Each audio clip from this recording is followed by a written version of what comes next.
வணக்கம். இது the deep dive. இன்னைக்கு நம்ம கையில இருக்கிறது உங்களிடமிருந்து வந்த ஒரே ஒரு ஆதாரம் தான். அருட்பெருஞ்சோதி அட்டகம் தொகுப்பிலிருந்து ஒரு சின்ன பாடல். வெறும் 8 வரிகள். ஆனா இந்த 8 வரிகளுக்குள்ள அடேங்கப்பா பிரபஞ்சத்தோட மிகப்பெரிய தத்துவ கேள்விகள் அடுக்கடுக்கா பொதிஞ்சிருக்கு பாருங்க. நம்ம நோக்கம் என்னன்னா அந்த ஒவ்வொரு கேள்வியும் பிரித்தெடுத்து அதோட ஆழத்தை ஆராய போறோம். ரொம்ப சரியா சொன்னீங்க. இதுல பதில தேடுறத விட சரியான கேள்விகளை கேட்கறதுல இருக்கிற அழக ரசிக்கிற ஒரு அனுபவம் தான் இது. அருமை. அப்போ அந்த பயணத்தை தொடங்கலாம். முதல்ல நான் அந்த பாடலை முழுமையா படிச்சிடுறேன். நீங்களும் கவனமா கேளுங்க. ஏகமோ அன்றி அநேகமோ என்றும் இயற்கையோ சியற்கையோ சித்தோ தேகமோ பொதுவோ சிறப்பதோ பெண்ணோ திகழ்ந்திடும் ஆனதோ அதுவோ யோகமோ பிரிவோ ஒளியதோ வெளியோ உரைப்பதற்றோ என உணர்ந்தோர் ஆகமோடு உரைத்து வழுத்த நின்றோங்கும் அருட்பெரும் ஜோதி என் அரசே. கேட்கும்போதே ஒரு விதமான பிரமிப்பு வருது. இது கேள்விகளோட ஒரு மாலை மாதிரி இருக்கு. சரி, வரியிலிருந்தே ஆரம்பிக்கலாம். ஏகமோ அன்றி அநேகமோ, அதாவது அது ஒன்றா அல்லது பலவா? இது இது எல்லா மதமும் எல்லா தத்துவமும் கேட்கிற கேள்வி இல்லையா? ஆமா, இது இந்திய தத்துவத்தோட மையத்துல இருக்கிற ஒரு மிகப்பெரிய விவாதம். இப்ப பாருங்க, சங்கரரோட அத்வைதம் என்ன சொல்லுது? எல்லாமே அந்த ஒரே பரம்பொருளோட வெளிப்பாடுதான். அதாவது ஏகம் தான் இல்லையா? அப்போ நாம பாக்குற இந்த பன்முகத்தன்மை எல்லாம் ஒரு தோற்ற மயக்கமா? கரெக்ட். ஒரு தோற்ற மயக்கம் தானா? இல்ல, மத்வாச்சாரியாரோட துவைதம் சொல்ற மாதிரி இறைவனும் நாமும் இந்த உலகமும் எப்போதுமே தனித்தனி சத்தைகளா, அதாவது அநேகம் தானா? இந்த ஒரு வரியில கவிஞர் இந்த 2 பெரிய தத்துவ பள்ளிகளையும் கேள்விக்குள்ளாக்கி உங்க வரையறைக்குள்ள அது அடங்காதுன்னு சொல்ற மாதிரி இருக்கு. ஓ, அப்ப இது வெறும் ஓரிரை கொள்கையா பலகடவுள் கொள்கையாங்கிற விவாதம் மட்டும் இல்ல. நிச்சயமா இல்ல. இருப்போட அடிப்படையே ஒன்றா அல்லது பன்மைத்தன்மை கொண்டதாங்கிற ஆழமான கேள்வி இது. அந்த சக்தி, அந்த அருட்பெருஞ்சோதி இந்த 2 கட்டமைப்புக்கும் அப்பாற்பட்டதுன்னு கவிஞர் உணர்த்துறாரா? 100%. நம்ம மனசு புரிஞ்சுக்கிறதுக்காக ஒன்று பலன்னு பிரிச்சு பாக்குது. ஆனா அந்த பேருண்மை இந்த கணித கணக்குக்குள்ள அடங்காது. சரி, அந்த சக்தி ஒன்றோ பலவோன்ற கேள்வி ஒரு பக்கம் இருக்கட்டும். ஆனா அது எப்படி உருவாச்சு? அது பிரபஞ்சத்தோட ஒரு பகுதியாவே இயல்பா இருக்கா, இல்ல யாராலையாவது உருவாக்கப்பட்டதா? இதான் நம்மள அடுத்த கேள்விக்கு கூட்டிட்டு போகுது. இயற்கையோ செயற்கையோ? இதுவும் ஒரு ஆழமான கேள்வி. இயற்கைன்னு சொன்னா அந்த சக்திக்கு ஒரு தொடக்கமும் இல்ல, முடிவும் இல்ல. அது பிரபஞ்சத்தோட விதிகளுக்கு உட்பட்டது. ஒரு மரம் வளர்ற மாதிரி? அதேதான். ஒரு மரம் வளர்ற மாதிரி, ஒரு நதி ஓடுற மாதிரி, அதுவும் ஒரு இயல்பான இருப்பு. ஆனா செயற்கைன்னு சொன்னா அதை உருவாக்குன ஒரு மனம் இல்ல சித்தம் இருக்குன்னு அர்த்தம். அதாவது ஒரு படைப்பாளி இருக்கார். ஓ, இது கிட்டத்தட்ட பாந்தீசம், அதாவது பிரபஞ்சமே கடவுளுங்கிற பார்வைக்கும் தீசம், அதாவது பிரபஞ்சத்தை படைத்த கடவுளுங்கிற பார்வைக்கும் இடையிலான விவாதம் மாதிரி இருக்கே. கரெக்ட். நீங்க சரியா பிடிச்சிட்டீங்க. கவிஞர் கேக்குறாரு, அந்த அருட்பெருஞ்சோதிங்கிறது இந்த பிரபஞ்சத்தோட ஆன்மாவா, அதாவது இயற்கையா, இல்ல இந்த பிரபஞ்சத்தோட எஜமானா, அதாவது செயற்கையா? இதற்கும் அவர் பதில் சொல்லல. ஓகே, நாம அதோட எண்ணிக்கை, அதோட மூலம் பத்தி பேசிட்டோம். அடுத்ததா அதோட தன்மை என்னங்கிற கேள்வி வருது. சித்தோ தேகமோ, அது தூய உணர்வா இல்ல ஒரு உடலை கொண்டதா? இந்த கேள்வி எனக்கு எப்போதுமே ஒரு குழப்பம்தான். சொல்லுங்க. நாம கோயில்கள்ல சிலைகளை பாக்குறோம், அது தேகம், அதாவது வடிவம். ஆனா அதே சமயம் தூணிலும் இருப்பான் துரும்பிலும் இருப்பான்னு சொல்றோமே, அது சித்து, அதாவது தூய உணர்வு. இந்த ரெண்டையும் எப்படி ஒரே இடத்துல பொருத்தி பாக்குறது? மிகச் சரியான கோணம். சித்துங்கிறது எங்கும் நிறைந்திருக்கிற எல்லையில்லாத உருவமற்ற தூய பிரக்ஞை. அதை நம்மால பார்க்க முடியாது, தொட முடியாது, ஆனா உணர முடியும். தேகங்கிறது ஒரு குறிப்பிட்ட வடிவம், ஒரு உருவம். அதுக்கு எல்லைகள் உண்டு.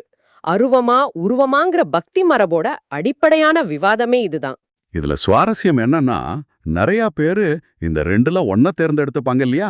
சிலர் உருவ வழிபாட்டை முழுசா நம்புவாங்க, சிலர் உருவமற்ற ஒன்றை தியானிப்பாங்க. ஆனா கவிஞர் 2ஐயும் சமமா வச்சு கேள்வி கேட்கிறாரு. ஒருவேளை அது 2மாகவும் இருக்கலாமோ? அதுதான் இந்த பாடலோட சிறப்பு. அது நம்மள ஒரு முடிவுக்கு வர சொல்லல, சிந்தனையோட சாத்தியக்கூறுகளை விரிவாக்குது. சரி, இந்த சக்தி எதுவா வேணும்னாலும் இருக்கட்டும். ஆனா அதை நாம எப்படி அணுகிறது? அது எல்லாருக்கும் கிடைக்குமா அல்லது சிலருக்கு மட்டும்தானா?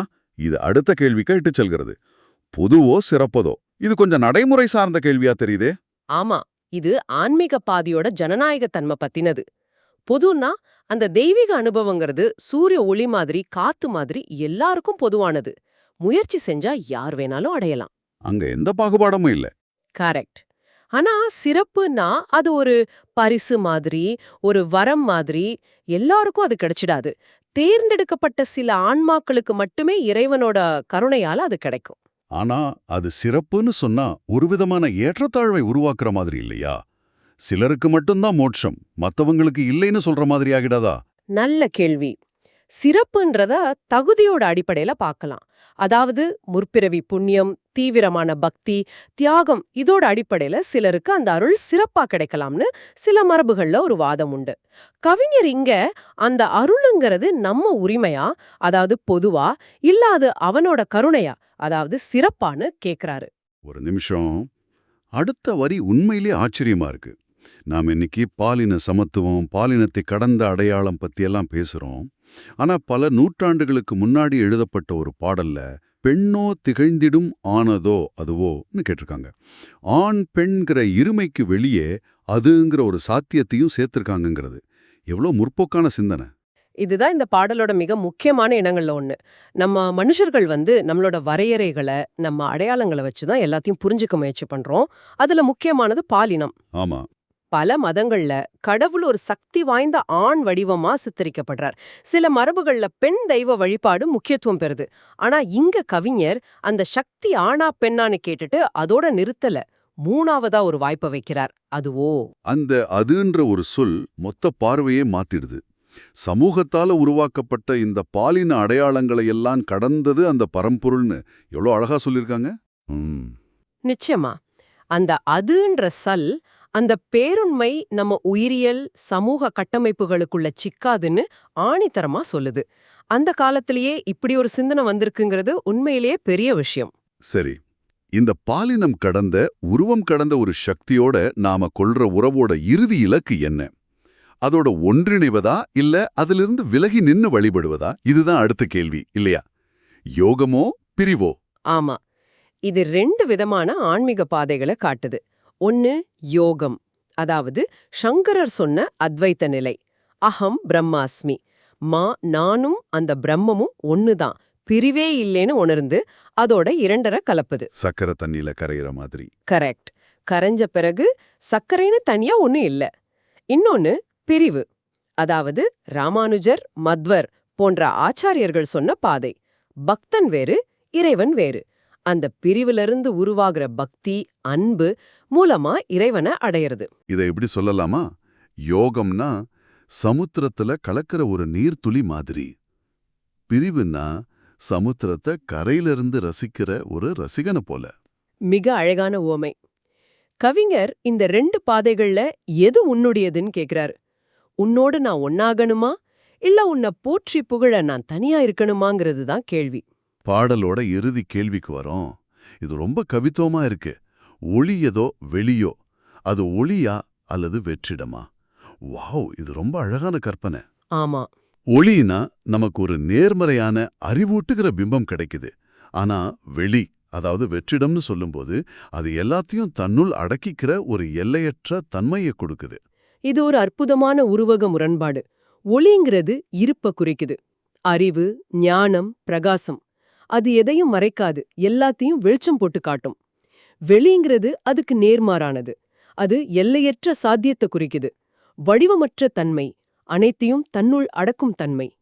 கிட்டத்தட்ட இயற்பியல்ல ஒளி துகளாகவும் அலையாகவும் இருக்கிற மாதிரி ஒரு தத்துவ கேள்வி. இது எனக்கு கார்ல் சாகன் சொன்ன ஒரு விஷயத்தை ஞாபகப்படுத்துது. We are all made of star stuffன்னு சொன்னார்.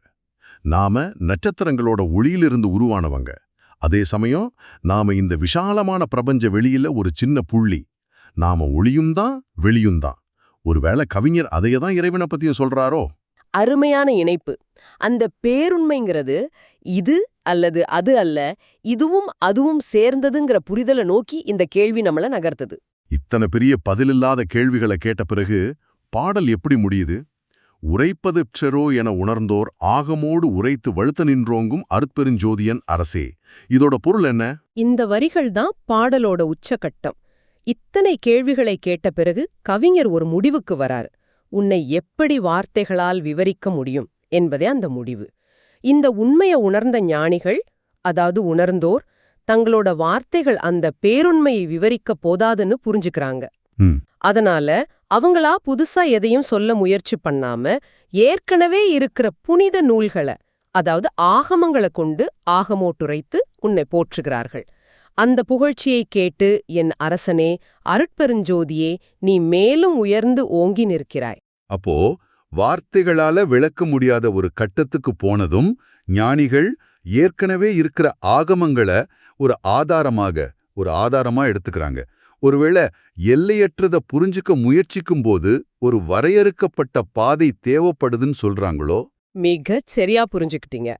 அந்த முடிவற்ற மர்மத்தின் முன்னாடி நிக்கும்போது மனித அறிவு தனக்கு தெரிஞ்ச கருவிகளை பற்றிக்கொள்ளுது. இங்க அது ஆகமங்கள். இந்த பாடலோட வலிமையே அதோட பணிவுல தான் இருக்கு. அது எந்த பதிலையும் திணிக்கல. ஆமா. மாறாக நம்மளோட மொழியும் அறிவும் அந்த பரம்பொருளை வரையறுக்க போதாதுங்கிற முடிவுக்கு வருது. புரிதலோட உச்சம்ங்கிறது நம்ம புரிதலோட எல்லைய தெரிஞ்சுக்கிறது தான். சரி, இதையெல்லாம் வச்சு பார்க்கும்போது கேட்பவரான உங்களுக்கு இதுல என்ன இருக்கு? இந்த ஒரு பாடல் தத்துவ விசாரணையோட ஒரு சிறந்த எடுத்துக்காட்டு. குட்டாய பதில்கள் தேவைப்படாம பெரிய கேள்விகளை பத்தி சிந்திக்கிறதுல ஒரு ஆனந்தம் இருக்கு. நாம அறியாததை ஏத்துக்கிறதுல ஒரு அழகு இருக்குன்னு இது காட்டுது. ஆமா, ஆன்மீகம்னா எப்போதுமே உறுதியான பதில்களை கண்டுபிடிக்கிறது மட்டும் இல்ல. சில சமயங்கள்ல பதிலளிக்க முடியாத ஆழமான கேள்விகளோட இயல்பா இருக்க கத்துக்கிறது தான் ஆன்மீகம்.